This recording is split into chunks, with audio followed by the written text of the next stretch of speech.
It's hard to believe that over 20 years ago, I wrote one of my very first songs called 24 Hours to Live. I'll leave the link in the description so you can check out the song after you're done watching this video. It was a song about a young man who was living his life recklessly without any thought or regard of what tomorrow could bring. And at its core, it was a proposition to listeners to really think about what they would do differently in life if they knew they only had 24 more hours to live. Now, I'm sure almost every single one of us has had the personal experience of knowing someone whose life was cut short, maybe due to violence or accidents, disease, or whatever it might be. And while we all know this, we still have this funny way of putting things off till tomorrow that we could have done today. Look at the world around us, and it's easy just to see how fast things can change in the blink of an eye.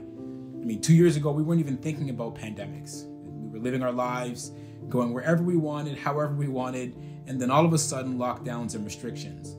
And that's not even fully over yet, and the people of the Ukraine have gone from playing in the park and walking to work to fear of bombs dropping on their head. Now, the fact is, no matter how much we plan things out, absolutely none of us, not a single one of us, knows what our lives will be like in the next 24 hours. So I want you to ask yourself this one question. What is it you're putting off to tomorrow? And more importantly, how could your life be better if you decided to make that change today?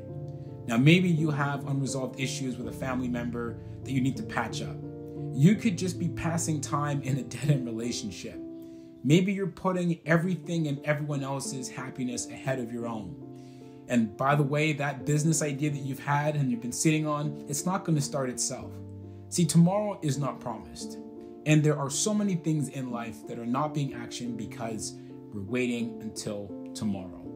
To quote Pablo Picasso, only put off until tomorrow what you're willing to die having left undone. Peace and love.